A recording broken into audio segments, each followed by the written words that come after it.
रात के 8 बज रहे थे। इशिका पहले ही रूम में वापस आ चुकी थी, पर अब तक निखिल नहीं आया था। आज इशिका बार बार दरवाजे की ओर देख रही थी, जैसे वो निखिल का बेसब्री से इंतजार कर रही हो। जब से उसने स्वरा से निखिल के पास्ट को लेकर बात की थी, तब से वो बहुत बेचैन थी। कमरे का दरवाजा खुलता है और निखिल अंदर आता है। इशिका तब से बैठकर उसका इंतजार कर रही थी। उसको देखकर वो जल्दी से बेड पर से खड़ी होती है, पर ये क्या, निखिल ने एक नज़र उसकी ओर देखा भी नहीं था और वो सीधे बाथरूम में चला गया था। इशिका को बहुत बुरा लगता है। वो फिर एक बार उदास मन से वापस बेड पर बैठ जाती है। करीब 15 मिनट के बाद निखिल शावर लेकर वाइट कलर का बाथरोब पहने बाथरूम से बाहर आता है। उसके बाल भीगे हुए थे। बाथरोब के अंदर से झांकती उसकी चेस्ट भी गीली थी और वो बहुत अट्रैक्टिव लग रहा था। इशिका उसे देखकर अपना थूक गटकती है। आखिर ये इंसान इतना ज़्यादा हैंडसम क्यों था? इसी का संभाल खुद को, अगर मिस्टर ओबराय ने देख लिया तो क्या सोचेंगे? इशिका ने खुद को समझाया था।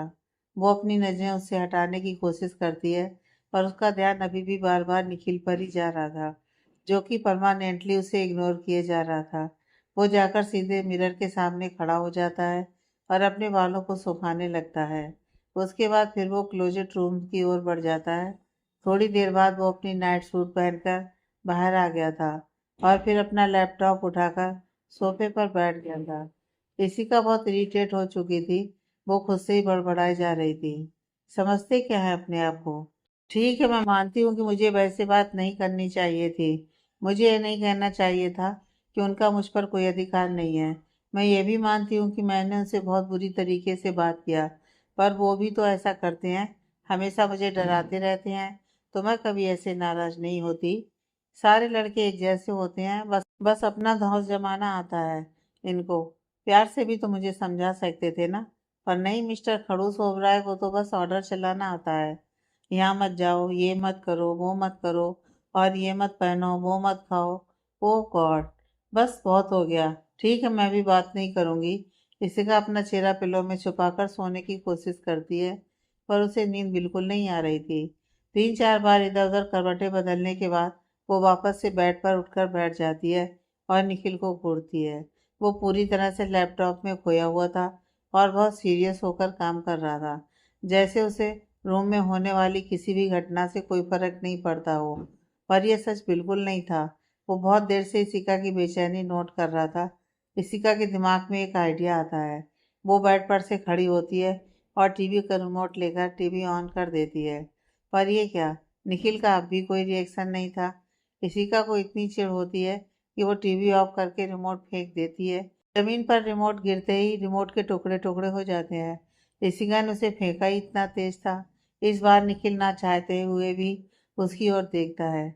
आखिर ये पागल लड़की कर क्या रही है? ऋषिका गुस्से से उसके पास जाती है। आप खुद को समझते क्या हैं? आपको क्या लगता है कि आप मुझसे बात नहीं करेंगे तो मैं बहुत दुखी हो जाऊंगी? आपसे बात करने की कोशिश करूंगी तो मेरी बात कान खोल कर सुन लीजिए। मुझे फर्क नहीं पड़ता आप मुझसे बात करें या ना करें। निखिल की भौहें उठ जाती हैं, जैसे वो उससे सवाल कर रहा हो कि मैंने ऐसा कब कहा। अभी उसे कुछ भी ना बोलता देख इशिका गुस्से से कहती है, ठीक है, मत बात कीजिए मुझसे। मुझे भी कोई शौक नहीं है आपसे बात करने का। मैं भी जा रही हूँ अपने डैड के घर। मुझे आपके साथ बिल्कुल नहीं रहना। इशिका को यकीन था कि यह बार खाली नहीं जाएगा, और वो सही भी थी। इस बार निखिल की एक शांत सी आवाज़ आती है, जैसी तुम्हारी मर्जी। वो फिर एक बार सोफे पर बैठ गया था। इशिका के कदम रुक जाते हैं। वो हैरानी से निखिल को देखती है। क्या कहा आपने? As your wish. निखिल का लहजा बिल्कुल नहीं बदला था। ठीक है, अच्छी बात है, मैं जा रही हूँ। मैं नहीं आऊँगी आपके पास। आप बुलाने भी आओगे ना, तभी नहीं आऊँगी। इतना कहकर वो रूम से बाहर निकल जाती है।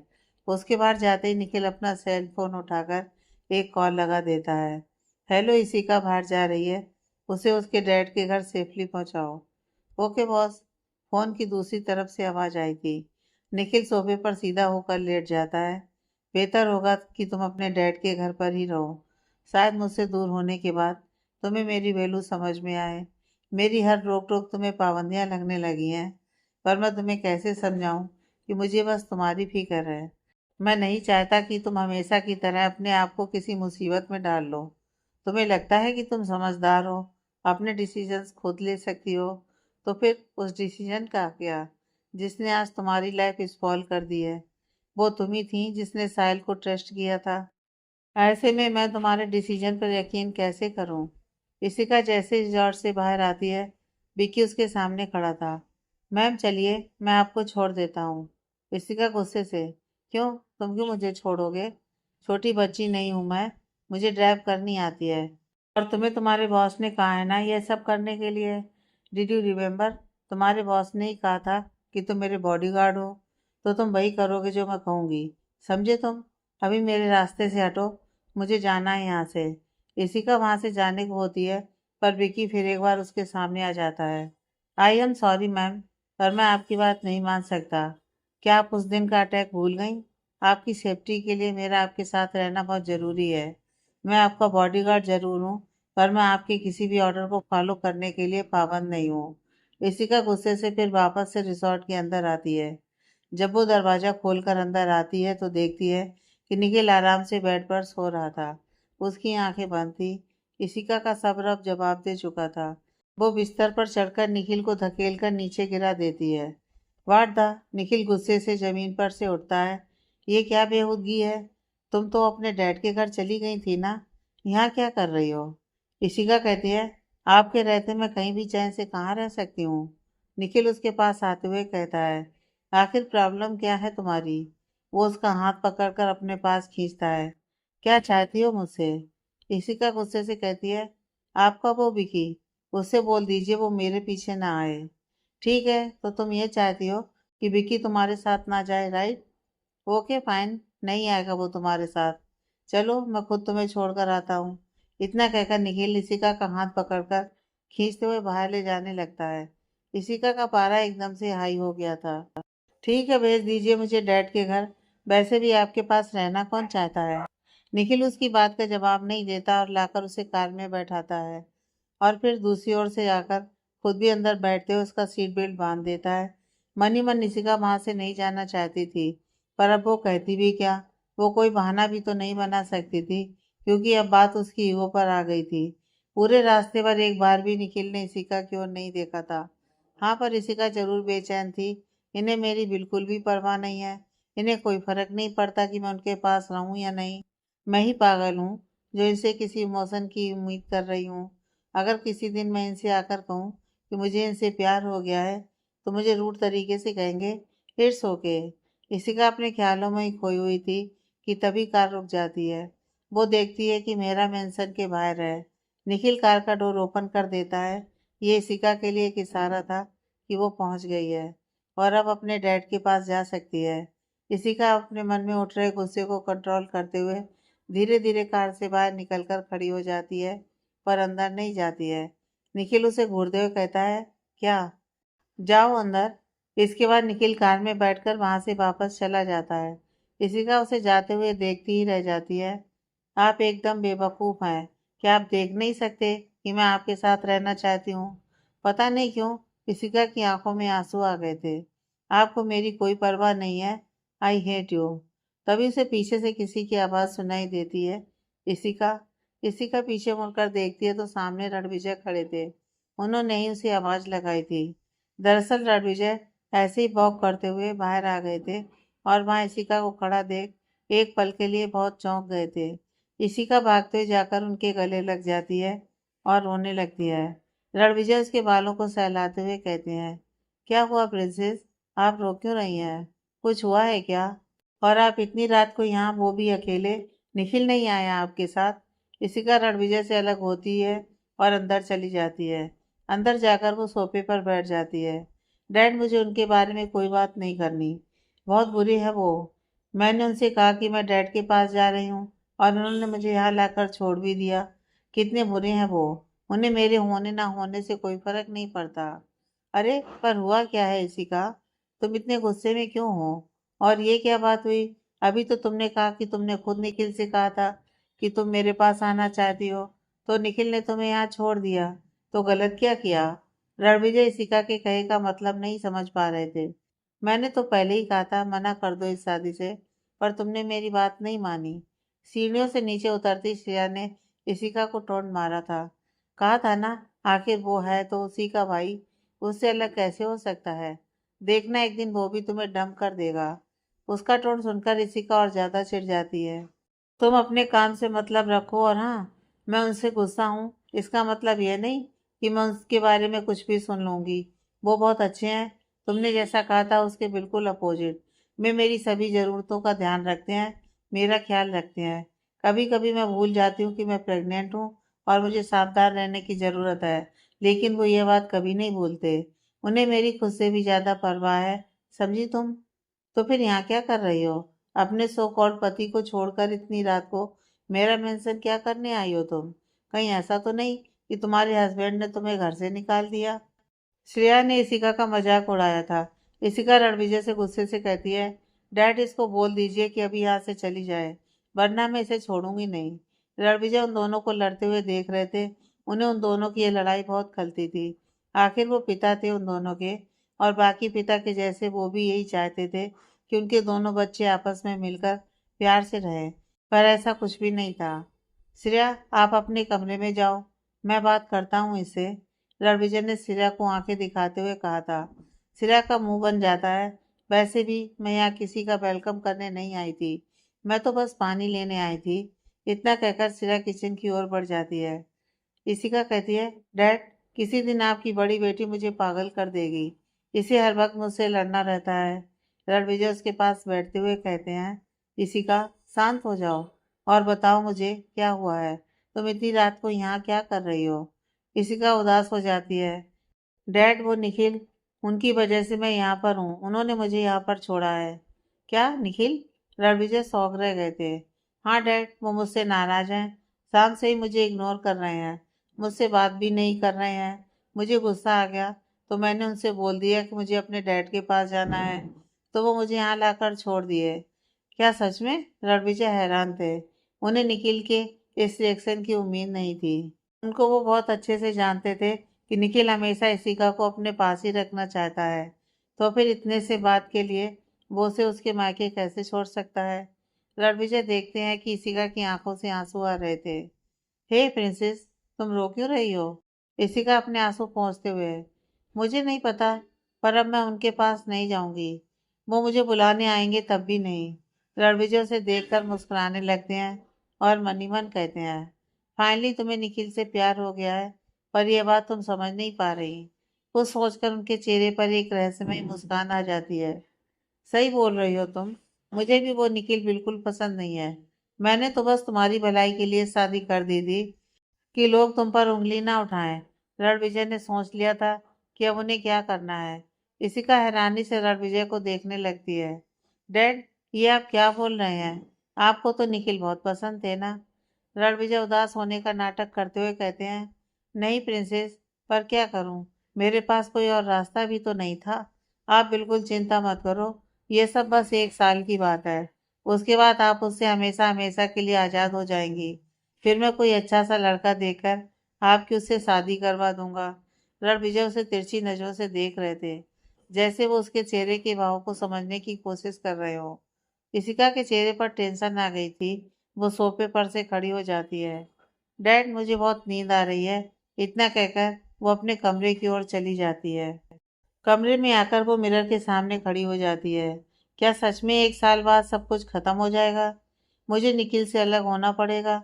इशिका बेड पर बैठ जाती है। मुझे इतनी तकलीफ क्यों हो रही है? ये सब तो पहले ही डिसाइड हो चुका था, पर मेरा दिल क्यों नहीं मानता कि मैं उनसे अलग हूँ।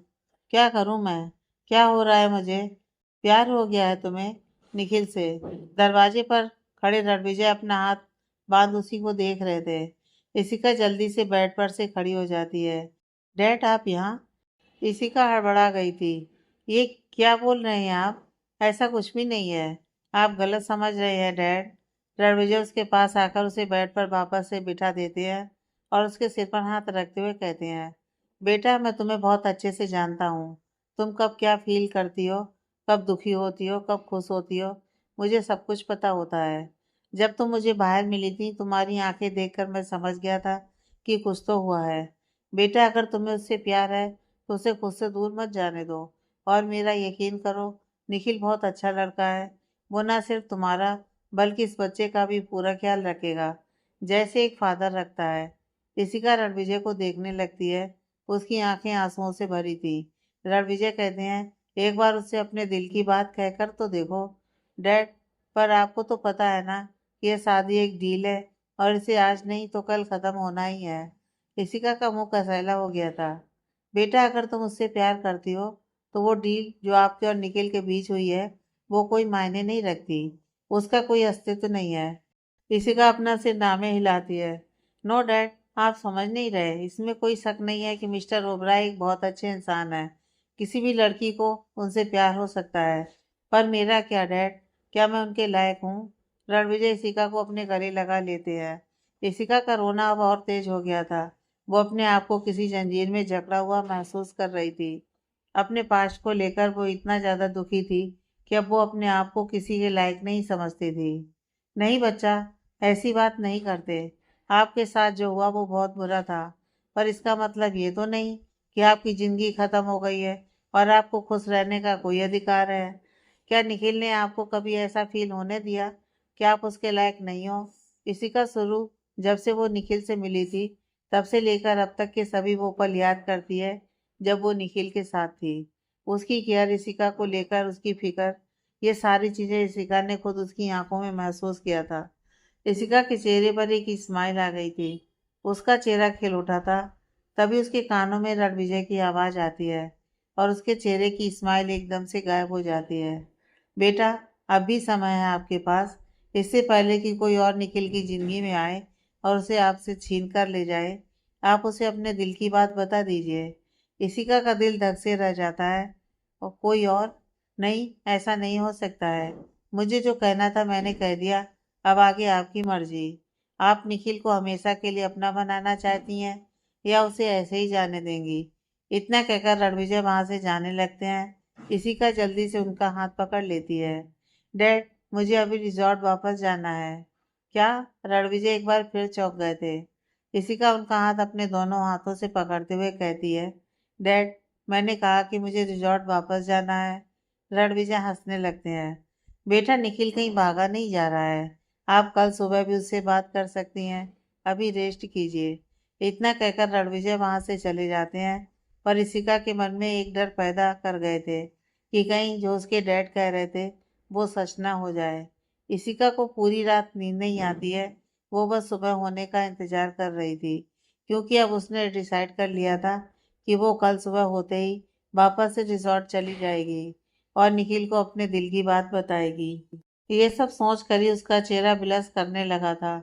वो शर्माकर अपना चेहरा पिलो में छुपा लेती है। अगली सुबह निखिल को भी काफी रात तक नींद नहीं आई थी, क्योंकि कहीं ना कहीं उसे इशिका की कमी खल रही थी। पर वो और करता भी क्या। इशिका की बात ने उसे बहुत हर्ट किया था। सुबह जब उसकी आंखें खुलती हैं तो वह देखता है कि इशिका उसके बगल में ही लेटी हुई थी। वो चौंक कर अपनी जगह पर उठ बैठता है और समय देखता है। अभी सुबह के 8:30 हो रहे थे। आज वो काफी देर तक सोता रह गया था। ये लड़की इतनी सुबह यहाँ कैसे आई? इसे तो मैं खुद इसके डैड के पास छोड़ कर आया था। निखिल अपना सेल फोन उठाकर विकी को कॉल लगाता है। विकी से उसे पता चलता है कि आज सुबह इशिका की डिमांड पर भाई उसे वापस लेकर आया था। निखिल कॉल कट करने के बाद कुछ देर इशिका को घूरता है। अगली पल उसके चेहरे पर एक स्माइल आ जाती है। वो उसके करीब जाकर उसके फोrehead को सहलाता है और फिर झुककर धीरे से उसके माथे पर अपनी ओठ रख देता है। मुझे ये तो पता था कि तुम बहुत जल्द वापस आ जाओगी, पर ये नहीं पता था कि इतनी जल्दी आ जाओगी। नहीं रह पाई ना मेरे बिना? निखिल जैसे ही उठकर जाने को होता है, इशिका उसका हाथ पकड़ लेती है। उसकी आंखें बंद थी। शायद वो अभी नींद में ही थी, क्योंकि रात भर तो नींद उसे आई नहीं थी। निखिल धीरे से अपना हाथ छुड़ाता है और बाथरूम की ओर बढ़ जाता है। शावर लेने के बाद जब वो बाथरूम से बाहर आता है तो देखता है कि इशिका अभी भी सो रही थी और वो नींद में ही मुस्कुरा रही थी। शायद वो धीरे धीरे कुछ बड़बड़ा भी रही थी। निखिल झुककर उसके पास जाता है और अपने कान लगाकर सुनने की कोशिश करता है कि वो क्या बड़बड़ा रही है। I love you. I love you so much. Please मुझे छोड़कर कभी मत जाइएगा। मैं हमेशा हमेशा के लिए आपके साथ रहना चाहती हूँ। निखिल अचानक से अपनी जगह पर सीधा खड़ा हो जाता है। उसके दिल की धड़कनें बढ़ सी गई थी। क्या उसने जो सुना वो सही था? तो क्या इशिका अब भी साहिल से प्यार करती है? नहीं, ऐसा कैसे हो सकता है? उसने खुद कहा था कि वो उससे अब नफरत करती है। इससे पहले कि निखिल आगे कुछ भी अनाप शनाप सोचता, फिर एक बार उसके कानों में इशिका की आवाज आती है। डैड, मुझे वापस रिजॉर्ट जाना है। इशिका के मुंह से डैड शब्द सुनकर निखिल को एक राहत मिलती है। शायद वो गलत समझ रहा था। इशिका आई लव यू अपने डैड को बोल रही होगी। निखिल एक राहत की सांस लेता है और वहां से सोफे की ओर बढ़ जाता है। फिर वो अपने लैपटॉप निकाल कर उसमें कुछ जरूरी ईमेल्स चेक करने लगता है। तभी उसका फोन रिंग करता है। वो जल्दी से अपना कॉल रिसीव कर लेता है, क्योंकि उसे डर था कि कहीं इशिका की नींद ना खुल जाए। पता नहीं आज सुबह वो कितनी जल्दी उठी होगी। निखिल को पता भी नहीं चला था कि इशिका कब उसके बगल में आकर सो गई थी। कॉल के उधर से रणविजय की परेशानी भरी आवाज आती है। हेलो निखिल, निखिल, इशिका घर पर नहीं है। हमने हर जगह देख लिया, उसका कॉल भी ट्राई किया, उसका कुछ पता नहीं चल रहा है। निखिल कुछ कहने को होता है पर रणविजय उसे कहने का मौका ही नहीं देते हैं। निखिल, वो कभी भी बिना बताए घर से बाहर नहीं जाती, और तुम्हें तो पता है कि अभी कुछ दिन पहले ही उस पर जानलेवा हमला हुआ था। कहीं वो किसी मुसीबत में ना हो। तुम प्लीज प्लीज उसे ढूंढो। सर शांत हो जाइए, कुछ नहीं हुआ है उसे। एक्चुअली वो रिजॉर्ट वापस आ गई है। क्या? किसी का वहाँ है? रणविजय चौंक गए थे। यस सर, मुझे भी नहीं पता था कि वो यहाँ कब आई। जब मेरी नींद खुली तो वो बेड पर सो रही थी। एक मिनट, क्या इसने वहाँ किसी को नहीं बताया कि वो वापस रिजॉर्ट आ रही है? निखिल ने अब जाकर इस बात पर गौर किया था। श्रेया तो अभी भी सो रही है, और उन दोनों का रिश्ता इतना अच्छा भी नहीं है। किसी का उसे बताकर जाएगी। मैं जब जॉगिंग से लौटकर आने के बाद इशिका को जगाने गया तो वो कमरे में नहीं थी। मैंने सोचा वो हमेशा जल्दी उठती है तो उठ गई होगी, पर वो घर में कहीं नहीं दिखी, तो मुझे उसकी चिंता होने लगी। रणविजय ने निखिल को सारी बात बता दी थी। निखिल उन्हें आश्वस्त करते हुए कहता है, सर आप बिल्कुल टेंशन मत लीजिए, वो यहाँ है और बिल्कुल सही सलामत है। निखिल कॉल कट करता है और अपने लैपटॉप बंद करके बेड की ओर बढ़ जाता है। इडियट, कितनी लापरवाह है ये लड़की। वहाँ इसके डैड इसको लेकर इतने परेशान है, और ये बिना बताए यहाँ आकर सो रही है। निखिल उसके पास पहुंचकर उसके कंधे को पकड़कर हल्का सा हिलाता है ताकि इशिका की नींद खुल जाए, पर इशिका नहीं उठती है। निखिल फिर एक बार उसे जगाने की कोशिश करता है। इशिका दूसरी ओर करवट लेकर सो जाती है। निखिल उसकी बाह पकड़कर उसे डायरेक्ट उठाकर बैठा देता है। इशिका उठो। इशिका को बहुत नींद आ रही थी। वो फिर एक बार अपनी आंखें बंद करके अपना सिर निखिल के सीने से टिका देती है। निखिल को उसकी गर्म सांसें अपने सीने पर महसूस होती हैं। वो जबरदस्ती फिर एक बार उसे सीधा करता है। इसी का आंखें खोलो अपनी। अगर तुम अभी की अभी नहीं उठी तो मैं तुम्हें उठाकर बाथ टब में फेंक दूंगा। निखिल ने इस बार उसे वार्निंग दी थी, क्योंकि वो इशिका के इतने करीब होने से एक बेचैनी फील कर रहा था। इस बार इशिका हड़बड़ाकर अपनी आंखें खोल देती है। अपने सामने निखिल को देखकर उसकी आंखें बड़ी हो जाती हैं। आप आप यहाँ क्या कर रहे हैं? निखिल अपने हाथ बांधते हुए। ये मेरा रूम है। अब तुम बताओ, तुम यहाँ क्या कर रही हो? इशिका जबरदस्ती मुस्कुराते हुए कहती है, मैं यहाँ कैसे आई? मैं एक्चुअली वो हाँ, मैं सुबह आई हूँ। इशिका की आवाज़ हकलाने लगी थी। उसे समझ में नहीं आ रहा था कि वो निखिल से क्या बहाना बनाए। निखिल गुस्से से कहता है, क्या तुमने यहाँ आने से पहले अपने डैड को बताया कि तुम यहाँ वापस आ रही हो? अब जाकर इशिका को रियलाइज हुआ था कि उसने घर पर तो किसी को नहीं बताया था कि वो रिजॉर्ट वापस जा रही है। फ्लैशबैक। रात भर इशिका को नींद तो आई नहीं थी। सुबह के 5 बजे उसने विक्की को कॉल करके उसे उसी समय रिजॉर्ट वापस ले जाने की डिमांड की थी। विक्की मजबूर होकर उसे छोड़ने के लिए राजी हो गया था, क्योंकि इशिका ने उसे धमकी दी थी कि अगर वो उसे नहीं ले जाएगा तो वह अकेली ही चली जाएगी, और विक्की ऐसा नहीं होने दे सकता था। अगर उसके बॉस को पता चला तो वो उसे जॉब से बाहर फेंक देंगे। इशिका कार में बैठती है। विक्की कहता है, मम आप थोड़ी देर बाद भी तो जा सकती थी ना। देखिए ना कितना ठंडा मौसम है। इतनी सुबह सुबह मौसम और ठंडा हो जाता है। और फिर कल रात ही तो आप यहाँ आई थी। इशिका उसको घूरती है। तुम ऐसा क्यों चाहते हो कि मैं रिसोर्ट वापस ना जाऊं? कहीं ऐसा तो नहीं कि तुम्हारे बॉस मेरे जाने के बाद। इशिका अपनी बात अधूरी छोड़ देती है और अपनी आंखें छोटी करके विक्की को घूरने लगती है। विक्की सक पकाते हुए कहता है, मैम ये आप कैसी बातें कर रही हैं? बॉस बिल्कुल वैसे नहीं है, वो सिर्फ आपसे प्यार करते हैं। विक्की कहते कहते रुक गया था। इशिका चौंक कर उसकी ओर देखने लगती है। क्या कहा तुमने? बीकी को रियलाइज होता है कि एक बार फिर उसने कुछ गलत बोल दिया है। वो जल्दी से अपने आप को सुधारते हुए कहता है, मेरा मतलब है कि वो ऐसे इंसान बिल्कुल नहीं है कि अपनी वाइफ के होते हुए किसी और लड़की की तरफ आंख उठाकर भी देखें। इशिका कहती है, ठीक है, अब तुम ड्राइविंग पर ध्यान दो। मुझे जल्द से जल्द रिजॉर्ट वापस पहुंचना है। इशिका 5:30 बजे तक रिजॉर्ट वापस आ चुकी थी। वो दरवाजा खोलकर अंदर आती है। निखिल सो रहा था। आज उसे देखकर इशिका को एक अलग ही एहसास हो रहा था और वो उसे और भी ज्यादा हैंडसम लग रहा था। इशिका उसके पास जाकर बैठ जाती है। उसका मन होता है कि वो एक बार निखिल को छू कर देखे। वो हिचकिचाते हुए अपने हाथ आगे बढ़ाती है और अपनी उंगलियां धीरे धीरे उसके बालों में चलाने लगती है। निखिल के चेहरे पर एक सुकून बिखर जाता है। थोड़ी देर तक वैसे ही बैठे रहने के बाद इशिका उसके बगल में लेट जाती है। उसकी उंगलियां अभी भी निखिल के बालों में ही थी। उसका मन तो बहुत हो रहा था कि वो निखिल के सीने पर अपना सिर रखकर उसकी धड़कनों को महसूस करे। वो मन ही मन कहती है, मिस्टर ओबराय, क्या आपकी भी धड़कन मेरे पास आने से वैसे ही तेज हो जाती है जैसे आपके पास आने से मेरी धड़कनें? पर निखिल के पास जाने से इशिका को संकोच हो रहा था और डर भी लग रहा था कि कहीं निखिल जाग न जाए। इसलिए वो दूर से ही सोकर उसको एकटक निहारती रही। धीरे धीरे कब उसकी आंखें बंद हो जाती हैं उसे पता ही नहीं चलता। Flashback and. अब कुछ बोलोगी भी या मुझे ऐसी ही घूरती रहोगी? निखिल इशिका के जवाब का इंतजार कर रहा था। इशिका जल्दी से अपने दोनों हाथों से अपने कानों को पकड़ लेती है। आई एम सॉरी, मैं डैड को बताना भूल गई। मैंने किसी को घर पर नहीं बताया, कहकर इशिका अपना सर नीचे लटका लेती है। व्हाट? क्या मतलब है कि भूल गई? आखिर तुम इतनी लापरवाह कैसे हो सकती हो? तुम्हें इतनी भी क्या जल्दी थी रिजॉर्ट वापस आने की कि तुमने किसी को बताना भी जरूरी नहीं समझा? आखिर तुम कितने बजे यहाँ आई थी? 5:30 बजे, इशिका ने धीरे से कहा था। निखिल इरिटेट होते हुए कहता है, इशिका, आखिर तुम कब समझोगी? लोगों को तुम्हारी फिक्र होती है। उन्हें तुम्हारी फिक्र होती है जो तुमसे प्यार करते हैं। पता है तुम्हारे डैड कितने परेशान थे। तुम यह भी अच्छे से जानती हो कि उनकी तबीयत हमेशा खराब रहती है। आखिर तुम ऐसी लापरवाही कैसे कर सकती हो? इशिका रोनी सूरत बनाकर कहती है, मुझे पता है, मैं सॉरी बोल रही हूँ ना। मुझसे गलती हो गई। प्लीज मुझे माफ कर दीजिए। छोड़ो भी, तुम्हें क्या फर्क पड़ता है? निखिल वहां से जाने लगता है। इशिका जल्दी से उसका हाथ पकड़ लेती है।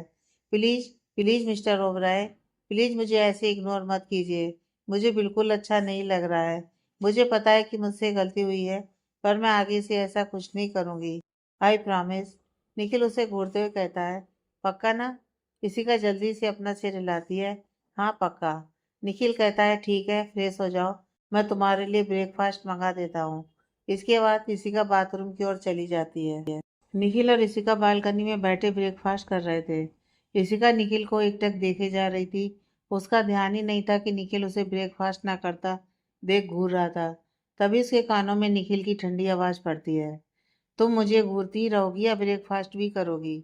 इशिका हड़बड़ा जाती है और जल्दी जल्दी खाने लगती है। क्या हुआ है तुम्हें? ऐसे क्यों बिहेव कर रही हो? आराम से खाओ, ब्रेकफास्ट कहीं भाग नहीं रहा है। निखिल को आज उसका बिहेवियर कुछ बदला बदला सा लग रहा था। नहीं, मुझे क्या हुआ, मैं बिल्कुल ठीक हूँ। इशिका धीरे धीरे खाने लगती है। नहीं, कुछ तो है। जब से तुम नींद से जागी हो, या फिर यह कहें कि जब से मेरा मेंशन से वापस लौटी हो, तुम मुझे ऐसे ही एकटक देखे जा रही हो। कहीं ऐसा तो नहीं कि तुम्हें मुझसे प्यार हो गया है? निखिल के चेहरे पर एक शरारती मुस्कान थी और वो अपनी आंखें छोटी करके इशिका को सकभरी नजरों से देख रहा था। निखिल ने तो बस ऐसे ही उसे चिढ़ाने के लिए बोल दिया था। उसे क्या पता था कि वो जो कह रहा है वह सच है। इशिका का खाना उसके गले में अटक जाता है और वो जोर जोर से खांसने लगती है। निखिल जल्दी से टेबल पर से पानी उठाकर उसकी ओर बढ़ाता है और उसकी पीठ को रब करते हुए कहता है, कहा था ना आराम से खाओ, आखिर तुम्हें जल्दी किस बात की है? निखिल ने इशिका को फिर एक बार डांटा था। इशिका का चेहरा शर्म से लाल हो गया था। वो निखिल की आंखों में देखने की बिल्कुल हिम्मत नहीं कर रही थी और पानी पीकर खुद को रिलैक्स करती है। अब वे दोनों शांति से ब्रेकफास्ट कर रहे थे। निखिल कहता है, शाम को 4 बजे तक ऑफिस के वर्क से फ्री हो जाना और तैयार रहना। हम दोनों शॉपिंग पर जा रहे हैं। शॉपिंग पर? पर शॉपिंग पर क्यों? मेरे पास सारी चीजें हैं, मुझे कुछ भी नहीं लेना है। मैं क्या करूंगी वहां जाकर? मुझे नहीं जाना। इशिका ने साफ मना कर दिया था। निखिल इशिका को देखता ही रह जाता है और मन ही मन कहता है, आखिर तुम बाकी लड़कियों की जैसी क्यों नहीं हो, जिन्हें शॉपिंग करना पसंद होता है। तुम्हारे नाम से मैंने एक पूरा शॉपिंग मॉल खोला है, क्या फायदा उसका। अगर तुम्हें शॉपिंग ही पसंद नहीं तो। निखिल मायूस हो जाता है। उसे आज फील हो रहा था कि जो कड़ी मेहनत करके उसने निशिका शॉपिंग मॉल को स्टेबल करने में लगा दिया था, उसका कोई मतलब ही नहीं रह गया था। निशिका निखिल के चेहरे पर मायूसी देख सकती थी। उसे अब खुद पर गुस्सा आने लगा था। आखिर उसने निखिल को मना क्यों किया। उसे तो उसके साथ जाना चाहिए, ताकि वो उसके साथ ज़्यादा टाइम स्पेंड कर सके। तभी तो वो इस बात का पता लगा पाएगी कि निखिल उसे पसंद करता है या नहीं। इडियट लड़की, इतना अच्छा मौका सामने से आ रहा है और तूने उसे इनकार कर दिया। मिस्टर ओबराय सही कहते हैं कि तू एक नंबर की पागल है। इशिका ने मन ही मन खुद को डांटा था। निखिल कहता है, एक्चुअली हम दोनों को मेरी एक बिजनेस पार्टनर की एनिवर्सरी पार्टी में जाना है। वे सभी चाहते हैं कि मैं अपनी वाइफ के साथ आऊं। इससे पहले कि निखिल कुछ कहता, इशिका जल्दी से कहती है, अच्छा ठीक है, मैं चलूंगी शॉपिंग पर भी और पार्टी में भी। निखिल हैरान रह जाता है, इतनी जल्दी इशिका ने अपना मन कैसे बदल लिया। वो एक नंबर की जिद्दी लड़की थी, जो निखिल की कभी नहीं सुनती थी। आज इशिका उसकी सारी बातें क्यों मान रही थी। आखिर उसे हुआ क्या था।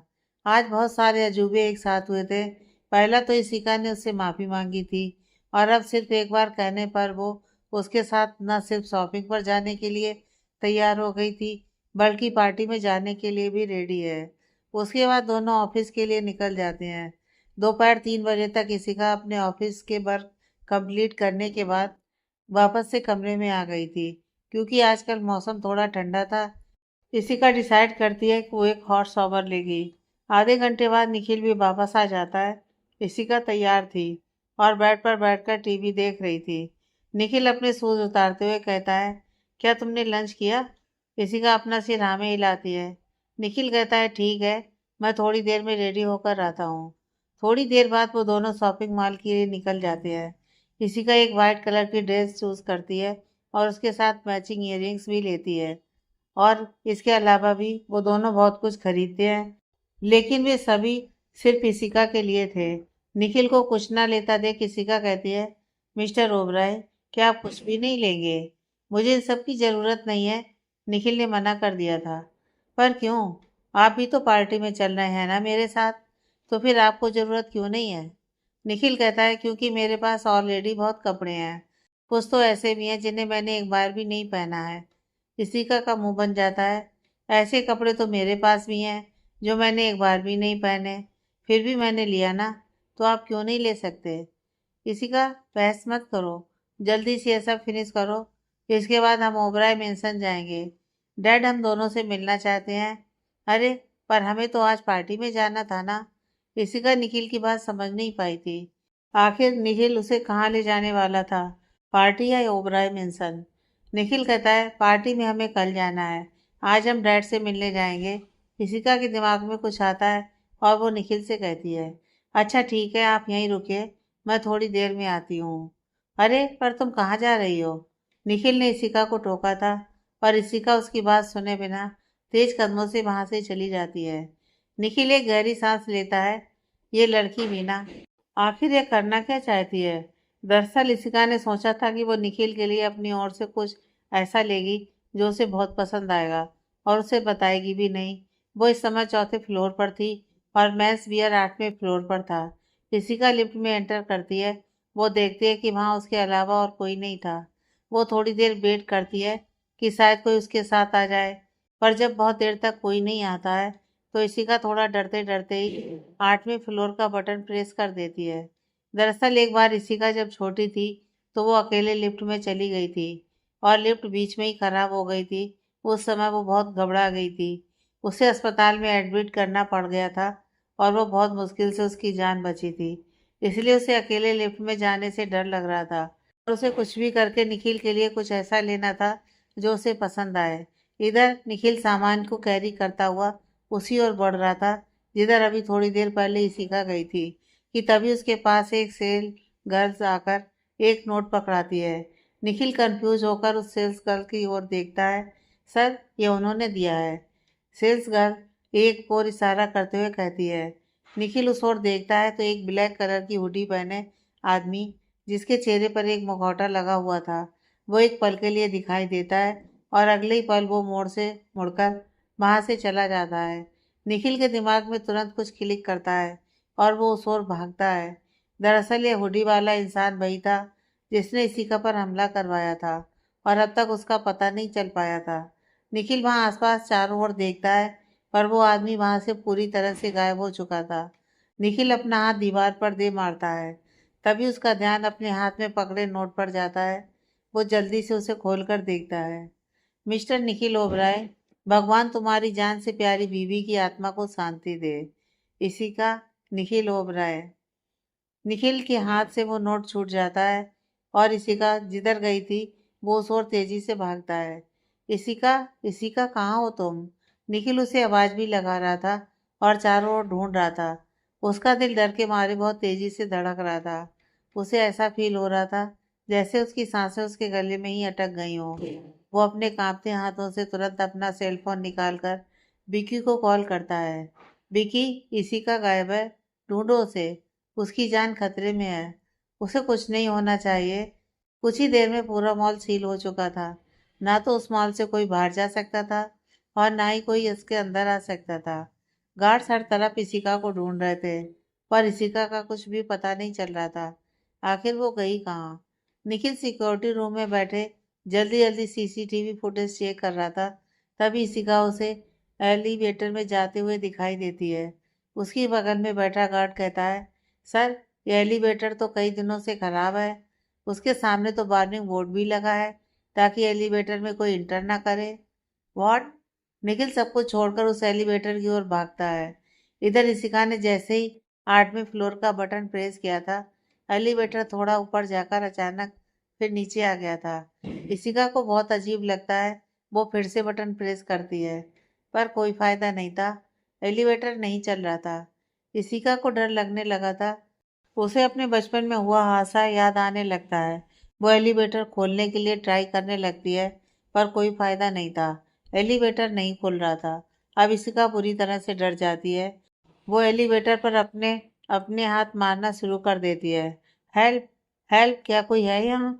उसके माथे पर पसीने की बूंदें आ गई थी और उसे एक अजीब सी घबराहट हो रही थी। प्लीज मुझे कोई यहाँ से बाहर निकालो। हेल्प! इसिका को बहुत डर लग रहा था। नहीं नहीं, मुझे मरना नहीं है। अगर मेरी बेबी को कुछ हो गया तो? नहीं, मैं ऐसा नहीं होने दूंगी। मिस्टर ओबराय, कोई है? प्लीज मेरी मदद करो। यह एलिवेटर चल नहीं रहा। प्लीज कोई सिक्योरिटी को बुलाओ। मेरा दम घुट रहा है। इसिका की सांसें इस बार भारी होने लगी थी। पास से ही गुजरते कस्टमर को जब उसकी आवाज़ सुनाई देती है तो वो लोग धीरे धीरे एलिवेटर के बाहर इकट्ठा हो जाते हैं। तब तक बाहर निखिल भी पहुंच गया था। निखिल को शोर भाग कर आता देख कस्टमर उसके लिए रास्ता छोड़ देते हैं। निखिल एलिवेटर के ठीक सामने आकर रुकता है। भागते हुए आने के कारण वह बुरी तरह से हाँफ रहा था। इसिका, क्या तुम अंदर हो? निखिल के कानों में इसिका की भारी सांसों की आवाज पड़ती है और वो और भी ज्यादा घबरा जाता है। इसिका, तुम ठीक तो हो? इसिका मदद मांगते मांगते थक कर नीचे बैठ गई थी। जैसे उसके कान में निखिल की आवाज पड़ती है, वो तुरंत जल्दी से खड़ी हो जाती है। मिस्टर ओबराय? हाँ हाँ, मैं अंदर हूँ। प्लीज मुझे बचा लीजिए मिस्टर ओबराय। मुझे मरना नहीं है। प्लीज मिस्टर ओबराय, मुझे बचा लीजिए। इसिका रोते हुए कहती है। इसिका का रोना सुनकर निखिल के दिल में एक दर्द सा उठता है। उसकी मुट्ठियां भिज जाती हैं, पर वो अपने इमोशंस को कंट्रोल करता है क्योंकि उसे इसिका को संभालना था। वह ऐसे हिम्मत नहीं हार सकता था। इसिका, इसिका, मेरी बात सुनो। शांत हो जाओ। कुछ नहीं होगा तुम्हें, मैं हूं ना। मैं तुम्हें कुछ नहीं होने दूंगा। मेरा विश्वास करो। निखिल की आंखों में आंसू आ जाते हैं। वो जल्दी से अपने आंसू पोंछता है। अब तक वहां मॉल का मैनेजर और वहां काम करने वाला हर स्टाफ उपस्थित हो गया था। निखिल मैनेजर पर चिल्लाता है, खड़े खड़े मेरी शक्ल क्या देख रहे हो? सिक्योरिटी को बुलाओ, मैकेनिक को बुलाओ, चाहे जो करना है करो, पर जल्दी से खोलो। अगर मेरी वाइफ को कुछ भी हुआ ना, तो तुम्हारा पूरा डिपार्टमेंट पूरी जिंदगी खून के आंसू रोएगा। बर्बाद कर दूंगा सबको। मैनेजर, यस सर, कहते हुए वहां से भागता है। जब तक लिफ्ट रिपेयरिंग का काम चल रहा था, तब तक निखिल इसिका को कंफर्ट करने की कोशिश कर रहा था। इसिका, मेरी बात सुनो, रिलैक्स हो जाओ। तुम घबराना मत। बस थोड़ी देर में ये लिफ्ट खुल जाएगा। इशिका की आंखें धीरे धीरे बंद हो रही थी। वो निखिल को जवाब नहीं देती है। उसे जवाब न देता देखकर निखिल घबरा जाता है। इशिका, तुम ठीक तो हो? इशिका, कुछ तो बोलो। वहां खड़े लोग निखिल को पहचानते थे, और कैसे ना पहचानते। निखिल इतना ज्यादा फेमस जो था, और फिर कुछ समय से निखिल और इशिका इतने चर्चे में भी थे। जब से उनकी शादी हुई थी, सबको अंदाजा हो गया था कि लिफ्ट के अंदर निखिल की वाइफ फंसी हुई है। उन्होंने निखिल का ये रूप पहली बार देखा था। वो सच में अपनी वाइफ से बहुत प्यार करता होगा। इशिका हल्की सी अपनी आंखें खोलती है और धीरे से कहती है, मिस्टर ओबराय। हाँ इशिका, मैं यहाँ पर हूँ। बस बस थोड़ी देर हिम्मत रखो, मुझसे बात करती रहो। निखिल की खुद की हिम्मत टूटी जा रही थी, पर वो फिर भी इशिका को हिम्मत बंधा रहा था। निखिल, मुझे सांस लेने में तकलीफ हो रही है, इशिका ने बहुत मुश्किल से बोला था। निखिल लिफ्ट की दीवार पर अपना हाथ जोर से दे मारता है और मॉल के मैनेजर पर चिल्लाता है, और कितना समय लगेगा? मैनेजर की पहले ही डर से हालत खराब हो गई थी। निखिल के ऐसे चिल्लाने पर वो हड़बड़ाते हुए कहता है, बस बस थोड़ी देर सर। निखिल एक झटके से उसका कॉलर पकड़ लेता है। माँ, मेरी वाइफ को सांस लेने में दिक्कत हो रही है, और तुम कह रहे हो बस थोड़ी देर और? किसी काम के नहीं हो तुम लोग। बस एक बार इसी का बाहर आ जाए, फिर मैं तुम लोगों को बताता हूँ। मैनेजर डर के मारे अपने थूक गटकता है। निखिल उसे पीछे की ओर धकेल कर छोड़ देता है। तभी उसके कानों में इशिका की धीमी और घुटी हुई आवाज आती है, निखिल, मैं मरने से पहले आपसे कुछ कहना चाहती हूँ। निखिल, आई। इशिका ने हिम्मत जुटाकर निखिल से अपने दिल की बात बताने की कोशिश की थी, क्योंकि वह नहीं चाहती थी कि वो अपने दिल की बात बताए बिना मर जाए। उसके मुंह से मरने की बात सुनकर निखिल गुस्से से कहता है, शट अप यू इडियट, कुछ नहीं होगा तुम्हें, समझी तुम? मैं तुम्हें कुछ नहीं होने दूंगा। इशिका हिम्मत करते हुए कहती है, प्लीज निखिल, बस एक बार मेरी बात सुन लीजिए। निखिल कहता है, नहीं, मुझे कुछ भी नहीं सुनना। तुम्हें जो कहना है बाहर आकर कहना, समझी तुम? इशिका को लग रहा था कि अब वो नहीं बचेगी, इसलिए वो बस एक बार निखिल से अपने दिल की बात बताना चाहती थी। वो उसे बताना चाहती थी कि उसे उससे प्यार हो गया है, पर निखिल उसे बोलने का मौका ही नहीं दे रहा था। तभी लिफ्ट का दरवाजा खुलता है। निखिल देखता है इसका जमीन पर बेजान पड़ी थी, और उसकी आंखें बंद थी, और चेहरा पसीने से भीगा हुआ था। निखिल भागकर उसके पास जाता है और उसको अपनी बाहों में थामकर उसका चेहरा हल्के से थपथपाता है। इशिका, इशिका, देखो मैं आ गया। Open your eyes. पर इशिका का कोई रिस्पॉन्स नहीं था। निखिल की आंखों से आंसू निकलकर इशिका के पलकों पर गिरते हैं। वो धीरे धीरे बहुत मुश्किल से अपनी पलकें खोलती है। निखिल उसे अपने सीने से लगा लेता है। थैंक गॉड, तुम ठीक हो, कुछ नहीं हुआ है तुम्हें। निखिल की तेज चलती सांस और दिल की धड़कनें इशिका महसूस कर सकती थी। उसे महसूस हो रहा था कि निखिल कितना डर गया था। उसके चेहरे पर एक स्माइल आ जाती है, और वो धीरे से कहती है, निखिल, मैं ठीक हूँ। निखिल उसके माथे को चूम लेता है और फिर संभाल कर उसे अपनी गोद में उठाकर एलिवेटर से बाहर ले आता है। विकी वहीं खड़ा था। निखिल बिना उसकी ओर देखे कहता है, इस बात का ध्यान रहे कि यह खबर मॉल से बाहर नहीं जानी चाहिए। निखिल का लहजा और ज्यादा ठंडा हो गया था। फिर वो तेज कदमों से इशिका को लेकर अपनी कार की ओर बढ़ जाता है और उसे वहां से सीधे हॉस्पिटल ले जाता है। इशिका को एलिवेटर से निकलने के बाद निखिल उसे लेकर डायरेक्ट हॉस्पिटल चला गया था। निखिल को इतना परेशान देख इशिका को बहुत अच्छा लग रहा था। कहीं ना कहीं उसे फील हो रहा था कि उसके डैड सही थे। निखिल सच में उसके लिए कुछ तो फील करता है, वरना वो उसके लिए इतना ज्यादा क्यों घबरा जाता। वो हॉस्पिटल के बेड पर लेटी हुई थी। उसके सारे टेस्ट हो चुके थे, और अब वो पहले से ठीक लग रही थी। उसे बस थोड़ी ऑक्सीजन की कमी हो गई थी, इसलिए कुछ समय के लिए उसे ऑक्सीजन मास्क लगाया गया था, और फिर उसे आधे घंटे बाद ही हटा भी दिया गया था। सिचुएशन बहुत ज़्यादा खराब नहीं हुई थी। कुछ समय और अगर वो एलिवेटर में रहती तो शायद उसकी हालत बहुत ज़्यादा खराब हो जाती, और उसे सीरियस ट्रीटमेंट की ज़रूरत पड़ती। निखिल सारे प्रोसीजर कंप्लीट करने के बाद वार्ड में आता है तो देखता है कि इशिका मुस्कुरा रही है। उसे मुस्कुराता देख निखिल की भौहें उठ जाती हैं, और वो उसके पास आकर अपने हाथ बांधकर खड़ा हो जाता है। इशिका उसको देखते ही जल्दी से अपनी जगह पर उठकर सीरियस होकर बैठ जाती है। तुम उस एलिवेटर में क्यों गई? क्या तुम अंधी हो? सामने इतना बड़ा वार्निंग बोर्ड लगा था कि वो एलिवेटर खराब है, तो फिर तुम उसके अंदर क्यों गई? निखिल की आवाज में गुस्सा था। इशिका हैरानी से निखिल को देखती है। आप मुझसे कैसे बात कर रहे हैं? एक तो मैं मरते मरते बची हूँ और आप हैं कि मुझसे प्यार से बात करने की जगह मुझे डांट रहे हैं। मुझे आपसे बात ही नहीं करनी है। इशिका अपना चेहरा दूसरी ओर मोड़ लेती है। निखिल उसके सामने बेड पर बैठते हुए जबरदस्ती उसका चेहरा पकड़कर अपनी ओर करता है। नजरें फेर लेने से मैं यहाँ से चुपचाप चला नहीं जाऊंगा। मुझे जानना है कि तुम उस एलिवेटर में क्यों गई। इशिका लापरवाही की भी हद होती है। आखिर मैं तुम्हें कितनी बार समझाऊं कि तुम्हारे साथ एक जिंदगी और भी जुड़ी है। तुम्हें कुछ हो जाता तो मेरा क्या होता? You idiot. निखिल ने इशिका की आंखों में झांकते हुए कहा था। इशिका भी निखिल की आंखों में देखने लगती है। क्या? क्या मतलब? इशिका के दिल की धड़कनें तेज हो गई थी। बताइए ना मिस्टर ओबराय। इशिका अभी भी उसकी आंखों में ही देख रही थी। निखिल उसकी बाह पकड़कर अपने पास खींचता है। कब तक? आखिर कब तक मैं ऐसे ही तुम्हें प्रोटेक्ट करता रहूंगा? तुम खुद अपने आप को प्रोटेक्ट क्यों नहीं कर सकते? इशिका कहती है, मिस्टर ओबराय, वहाँ कोई वार्निंग बोर्ड नहीं लगा था। मुझे अच्छे से याद है वहाँ कोई बोर्ड नहीं था। प्लीज़ मेरा यकीन कीजिए, वरना आप ही बताइए मैं क्यों जाती अंदर। मुझे तो खुद लिफ्ट में अकेले जाने से डर लगता है। क्या? पर गार्ड ने तो कहा था कि वहां पर वार्निंग बोर्ड लगा था। और जब मैं तुम्हें बाहर ला रहा था तो मैंने भी देखा था। निखिल को शायद सब कुछ धीरे धीरे अब समझ में आ रहा था। उस नोट का मिलना, उसमें इशिका को लेकर वैसी बातें लिखा होना, और फिर अचानक से इशिका का उस खराब एलिवेटर में एंटर होना।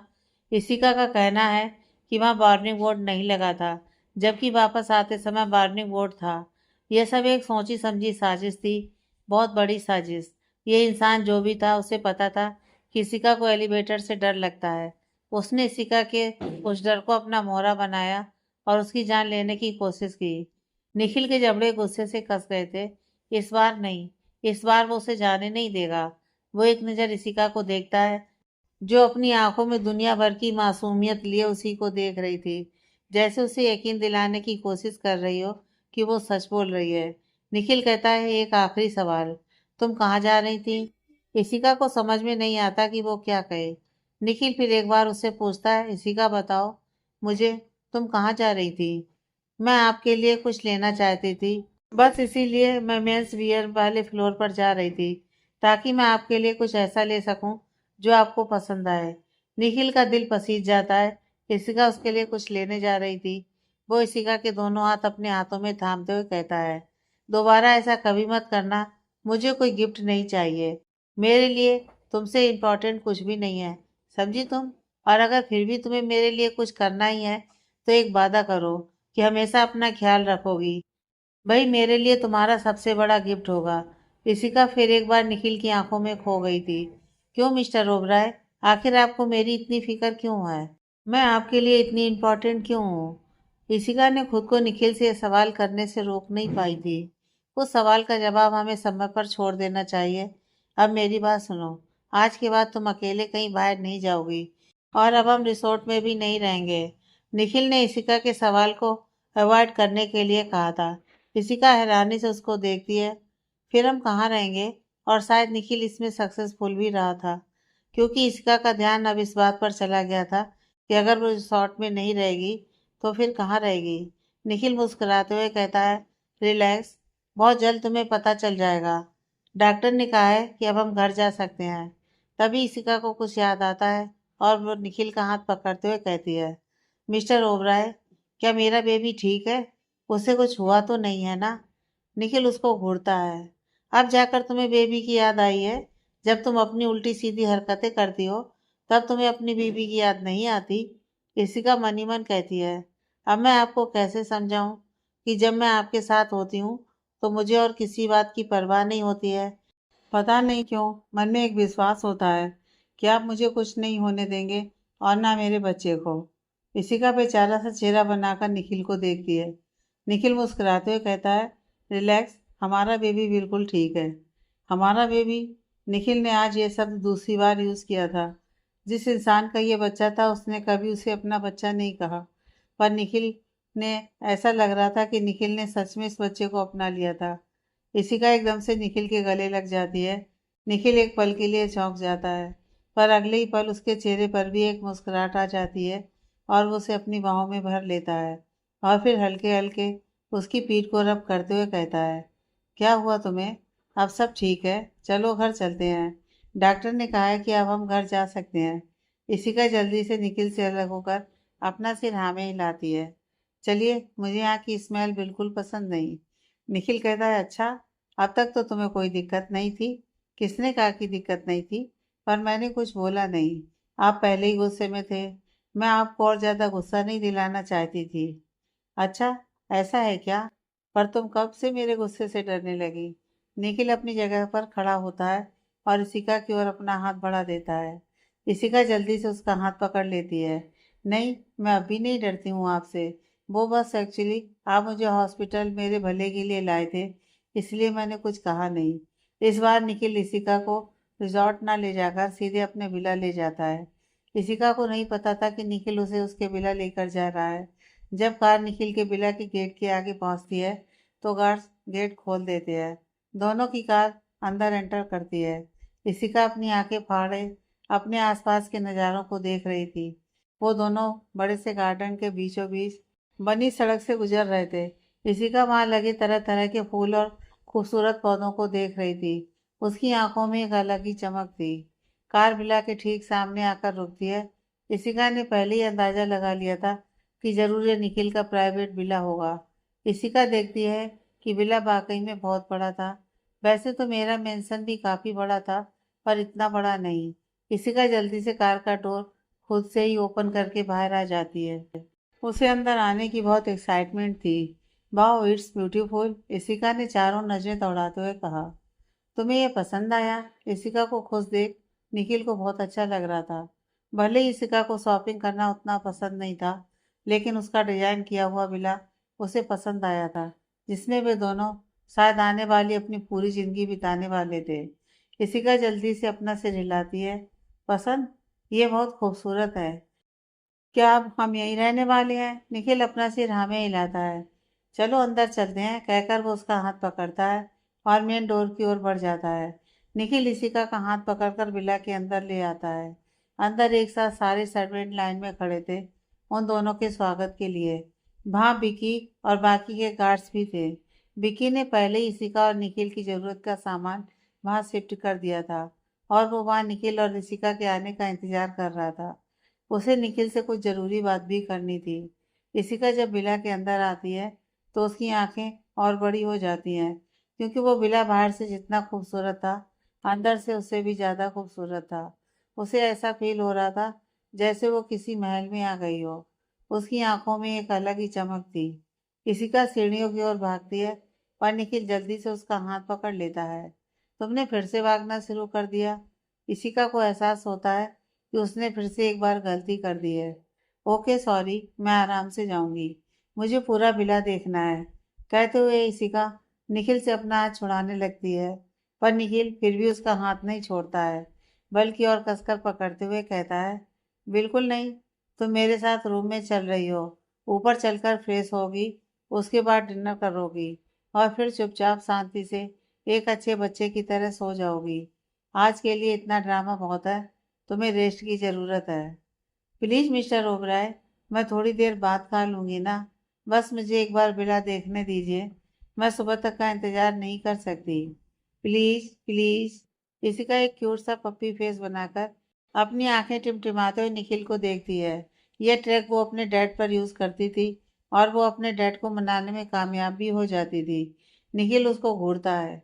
तुम्हें क्या लगता है कि तुम अपना ये क्यूट सा फेस बनाकर मुझे मना लोगी? बिल्कुल नहीं। ये ट्रिक सिर्फ और सिर्फ तुम्हारे डैड पर काम कर सकता है, मुझ पर बिल्कुल नहीं। जो मैंने एक बार कह दिया वो कह दिया।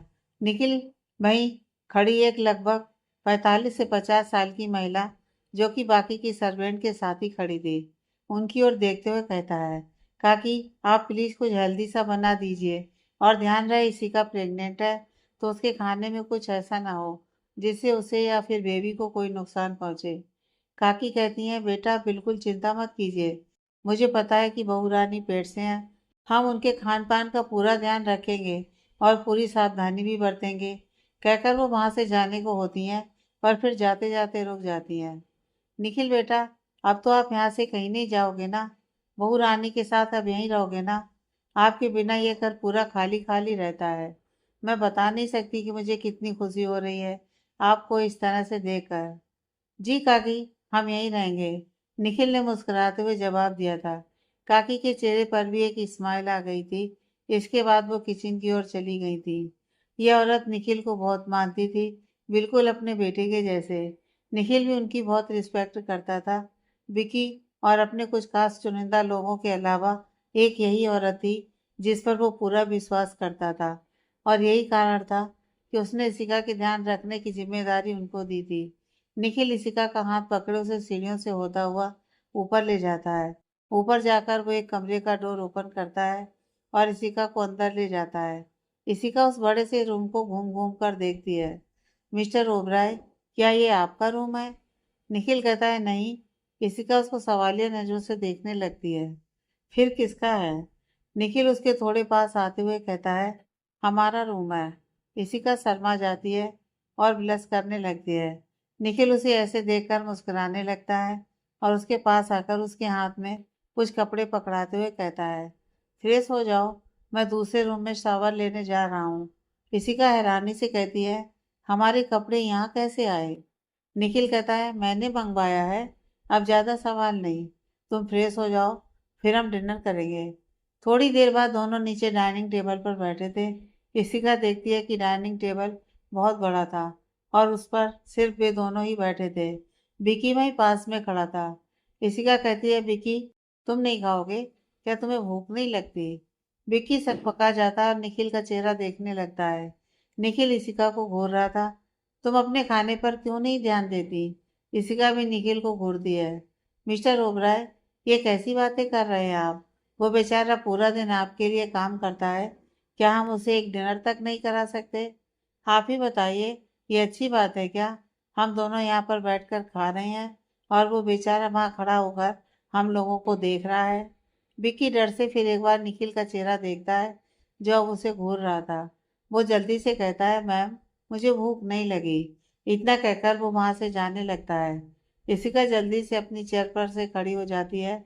रुको, विक्की चाहे कुछ भी कर ले, पर वो अपने लेडी बॉस की ऑर्डर को अनसुना नहीं कर सकता था, इसलिए ना चाहते हुए भी उसे रुकना पड़ता है। वो मनी मन भगवान से प्रार्थना करता है, हे भगवान, ये मैम को क्या हो गया है? इन्हें मैं अचानक बेचारा कब से दिखने लगा।